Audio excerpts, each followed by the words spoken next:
in killing combatants. Therefore, the responses to the survey questions may reflect the general attitude people have towards war. We wanted to know if China's global development will necessitate massive deaths in enemy countries. Will our people endorse that scenario? Will they be for or against it? The fact is, our development refers to the great revitalization of the Chinese nation, which, of course, is not limited to the land we have now, but also includes the whole world. As everybody knows, according to the views propagated by the Western scholars, humanity as a whole originated from one single mother in Africa.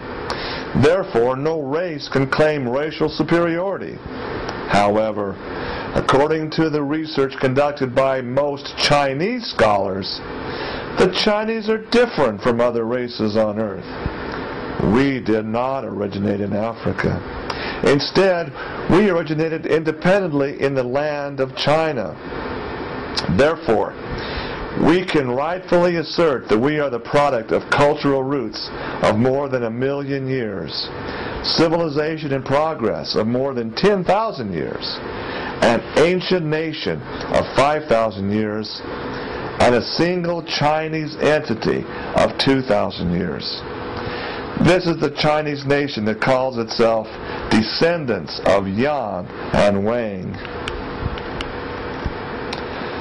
During our long history, our people have disseminated throughout the Americas and the regions along the Pacific Rim. And they became the Indians in the Americas and the East Asian ethnic groups in the South Pacific. We all know that an account of our national superiority during the thriving and prosperous Tang dynasty, our civilization was at the peak of the world. We were the center of the world civilization, and no other civilization in the world was comparable to ours. Later on, because of our complacency, narrow-mindedness, and the self-enclosure of our own country, we were surpassed by Western civilization, and the center of the world shifted to the West. In reviewing history, one may ask, will the center of the world civilization shift back to China? Actually, Comrade Liu Huagang made it similar points in early 1980s. Based on an historical analysis, he pointed out that the center of world civilization is shifting. It shifted from the east to Western Europe and later to the United States. Now it is shifting back to the east. Therefore, if we refer to the 19th century as the British century and the 20th century as the American century, then the 21st century will be the Chinese century. Wild applause fills the auditorium. Our Chinese people are wiser than the Germans because fundamentally our race is superior to theirs. Now he's talking here of the Germans, folks, during World War II, specifically the Nazis. As a result, we have a longer history, more people, and larger land area.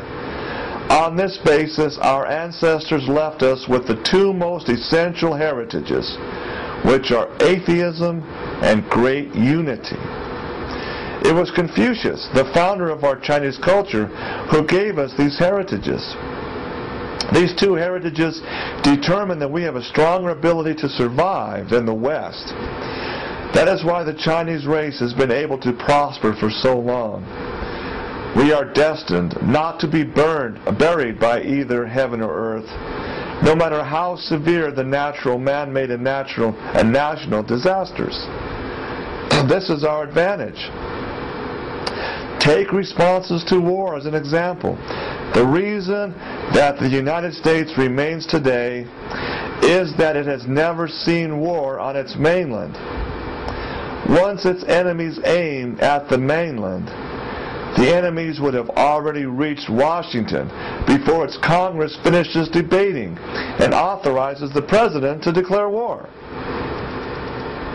But for us, we don't waste time on these trivial things. No, they have greater things in mind. Maybe you have now come to understand why we recently decided to further promulgate atheism. If we let theology from the West into China and empty us from the inside, if we let all Chinese people listen to God and follow God, who will obediently listen to us and follow us?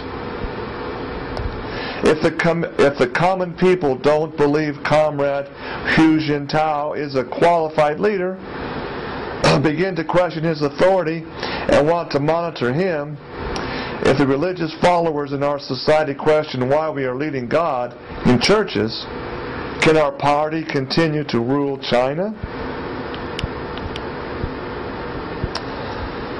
The first pressing issue facing us is living space. This is the biggest focus of the revitalization of the Chinese race. In my last speech, I said that the fight over basic living resources, including land and ocean, is the source of the vast majority of wars in history. This may change in the information age, but not fundamentally. Our per capita resources are much less than those of Germany's back then. See, he's justifying the need for preemptive war, just like Hitler justified his need for war against Poland and France. Living space, Lebensraum. In addition, economic development in the last 20-plus years had a negative impact, and climates are rapidly changing for the worse, and that's true.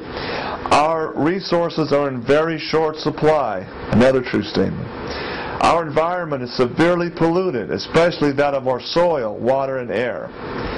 Not only our ability to sustain and develop our race, but even its survival is gravely threatened to a degree much greater than faced Germany back then. Anybody who has been to Western countries knows that their living space is much better than ours.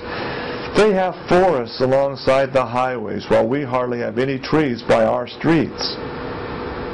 Their sky is often blue with white clouds, while our sky is covered with a layer of dark haze. Their tap water is clean enough for drinking, while even our groundwater is so polluted that it can't be drunk without filtering. They have few people in their streets, and 2 or 3 people can occupy a small residential building. In contrast, our streets are always crawling with people, and several people have to share one room. Many years ago, there was a book titled Yellow Catastrophes. It said that due to our following the American style of consumption, our limited resources would no longer support the population, and society would collapse once our population reached 1.3 billion. Now our population has already exceeded this limit, and we are now relying on imports to sustain our nation. It's not that we haven't paid attention to this issue. The Ministry of Land Resources is specialized in this issue. But we must understand that the term living space, Lebensraum, is too closely related to Nazi Germany. The reason we don't want to discuss this too openly is to avoid the West's association of us with Nazi Germany, which could in turn reinforce the view that China is a threat. Therefore, in our emphasis on He Sin's new theory, human rights are just living rights. We only talk about living, but not space, so as to avoid using the term living space. From the perspective of history, the reason that China is faced with the issue of living space is because Western countries have developed ahead of Eastern countries. Western countries established colonies all around the world, therefore giving themselves an advantage on the issue of living space. To solve this problem, we must lead the Chinese people outside of China so that they can develop outside of China. Would the United States allow us to go out to gain new living space?